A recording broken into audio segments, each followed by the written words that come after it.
प्रभु जी यहाँ पे इनका है ललिता सखी।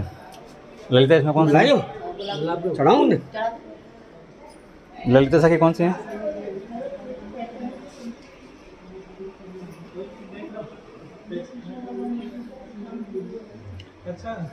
ललिता सखी कौन सी है इसमें?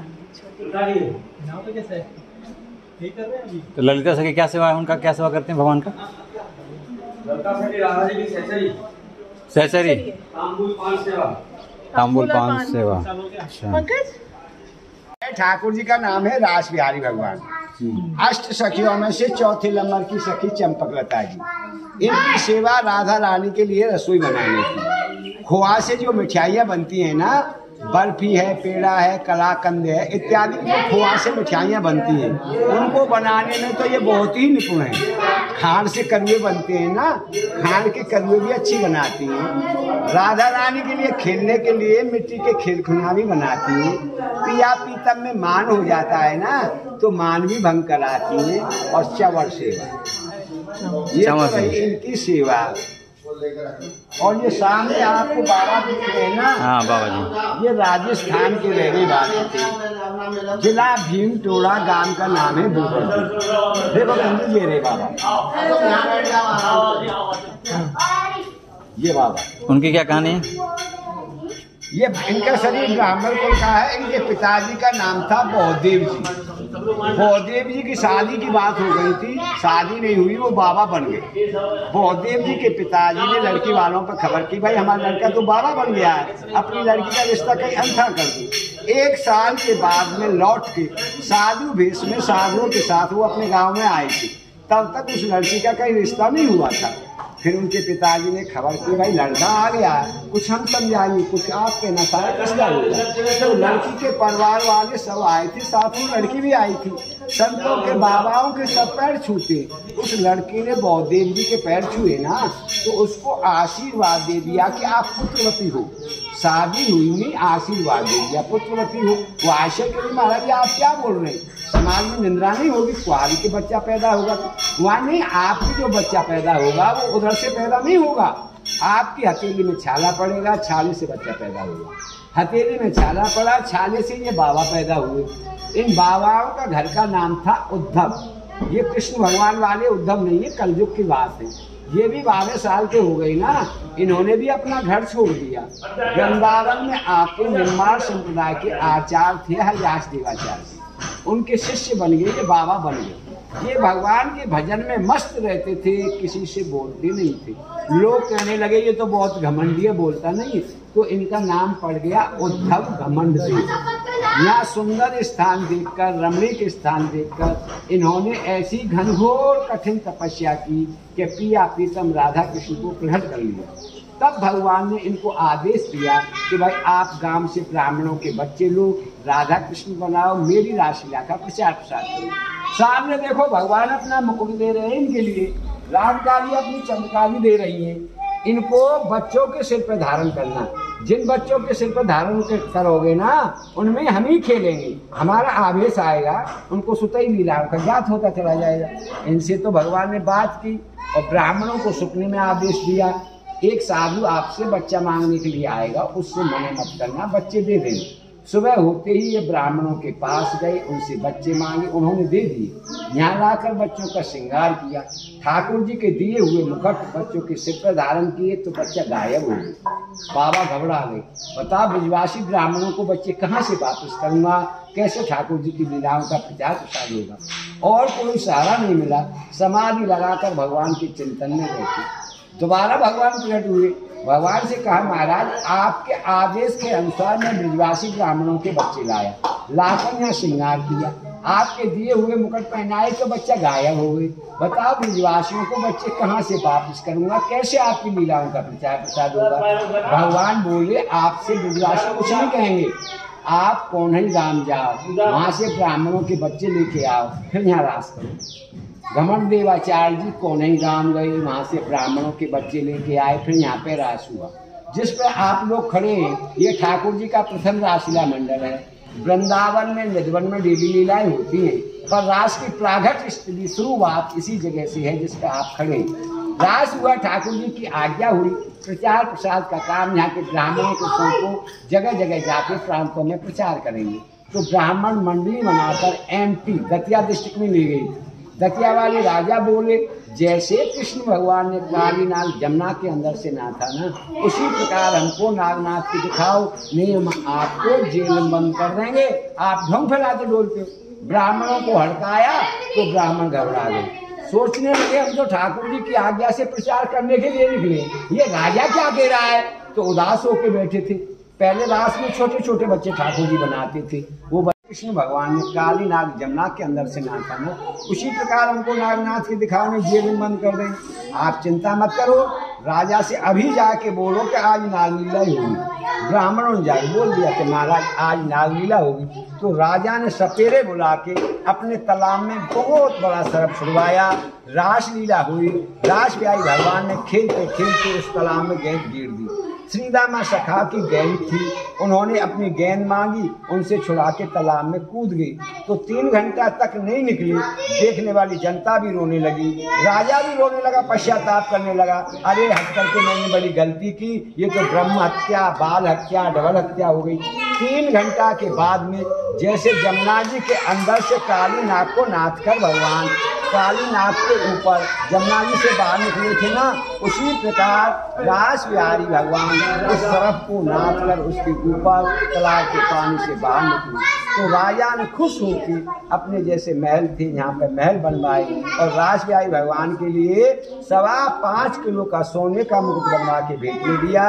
वो मुकुट अब भी है, मथुरा लॉकर में जमा है। उत्तरत भादों लगत क्वार की पूर्णिमा आती है, जिससे पितर पक्ष चालू होते हैं ना, उस पूर्णिमा को आता है प्रशासन के साथ। साल में एक दिन उसे पहनकर ही महाराज लीला होती है।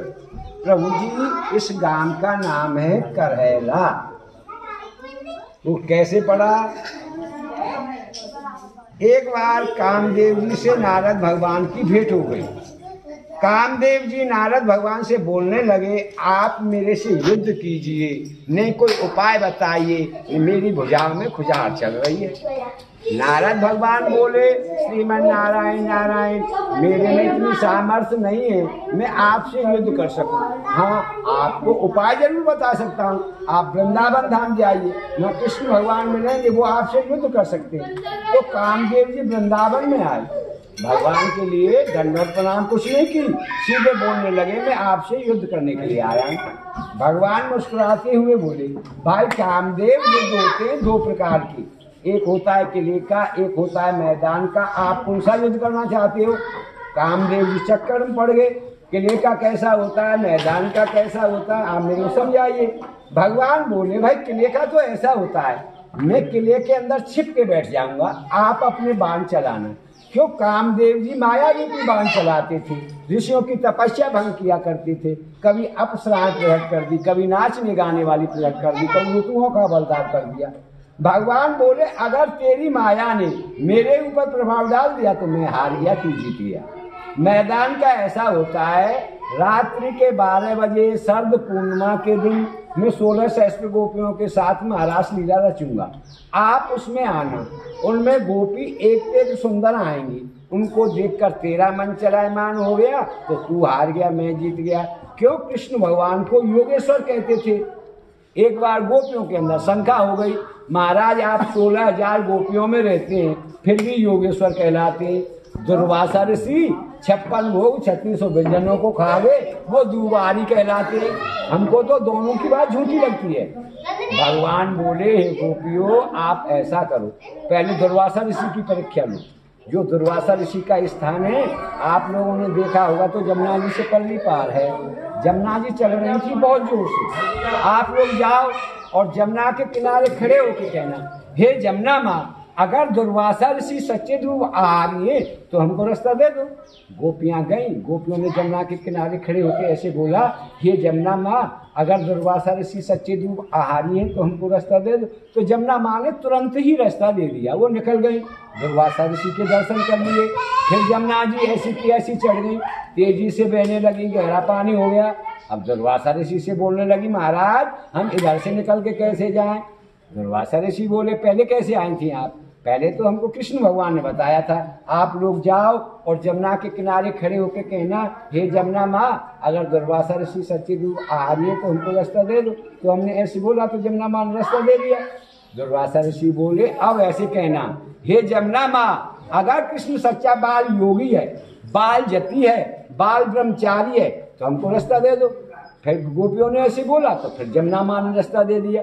तो दोनों की परीक्षा हो गई, कृष्ण भगवान की भी हो गई, दुर्वासा ऋषि की हो गई। उधर कामदेव ने युद्ध तय किया था मैदान का। तो भगवान वृंदावन से इस करैला गांव में आए थे। ये करैला गांव है ना, ये उपवनों में समार है, इससे वार्तावन भी कहते हैं। सही बरसाने के सामने गांव है। प्यारे श्याम सुंदर ने राधा रानी को बुलाने के लिए यहाँ खड़े होके ऐसे अपनी कलाई हिलाई और हेला मारा, तो गांव का नाम पड़ गया करहेला। कर माने हाथ, हेला जैसे हिंदी में किसी को बुलाते तो आवाज देना कहते, और ब्रज भाषा में कहते हैं हेला देना। तो किशोरी जी इधर आई, उनसे बोलने लगे, हे किशोरी जी, आपकी कृपा से मैंने गिर गोवर्धन पर्वत को उठाया था।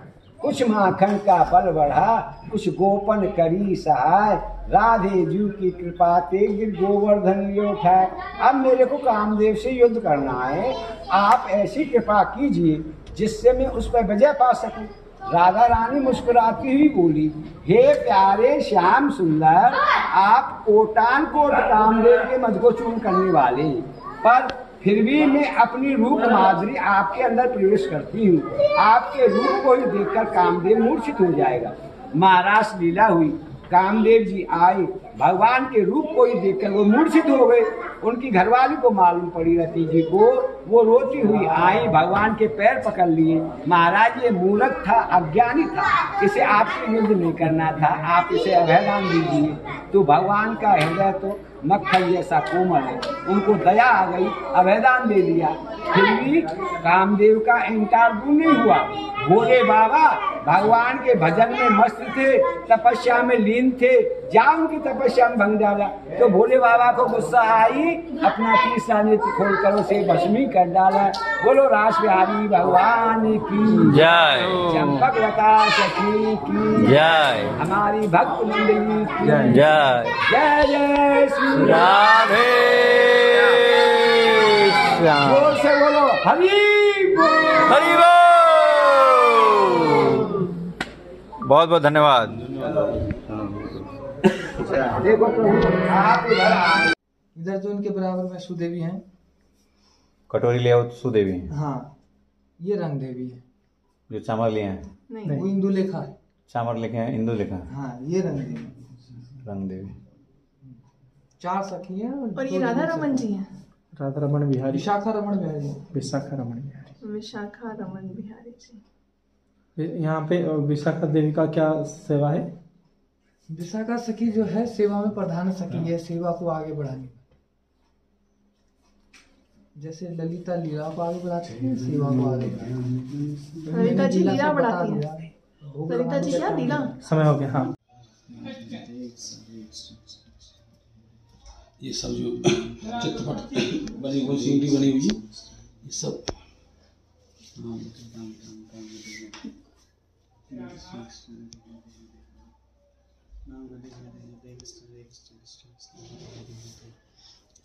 किसी संत भक्त को जिसकी अंदर से कृपा होती है ठाकुर जी की, तो आज भी यहाँ पायल किया